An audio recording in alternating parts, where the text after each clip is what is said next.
Okay guys, bike check karon.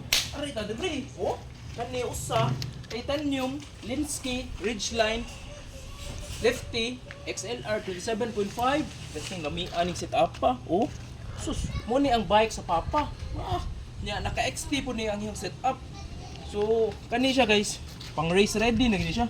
Mo pa nang sa papa no. Oh, tanawa ang crank, carbon load din na next. Crank pa lang 15,000. Okay, mo na bike sa papa oh. Nya, ano lang kalimti. Ang kanidi ay ang Crossmax. Kalamay sa Crossmax, carbon ni guys. Gamay re 100 na eh. Oh, arita sa anak na sa tanaw na tong bike sa anak ko. Merida. Carbon load be, hagto kayo. Hagto kayo kani. Oy, aluminum, ilisdan na ni. Di ka musugot ani kiwa ni na carbon pero gaan kayo. Parisan sa Lefty 8. Smoothers kayo. Smoothers na XT kayong brake guys oh. Tanawang hubs. Project 321. Yami kayo. Ang rims palang daan. XR391 no? 29er.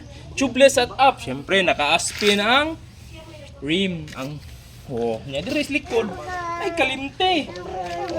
Kisi-kisi kat-kat lubin ning Rayquana. 50 gud eh. Awa na madi masaka ni bukid ay. Patag tanan bukid Cebu ani. Awang hubs. GT Swiss 240S. Gamay kayong 20,000. Daog kayo. Awang XT oh. Mo na. Lami kini guys. Sobra ang XT na sad na pinaka-latest na brake set. Syempre kay para kusog kayo kay manglumba ay mang anak ani. Oh. Kaan kay. Di ka magmahay ani kaning duha ka bike. Okay, so muna itong bike check karon. Bulibo.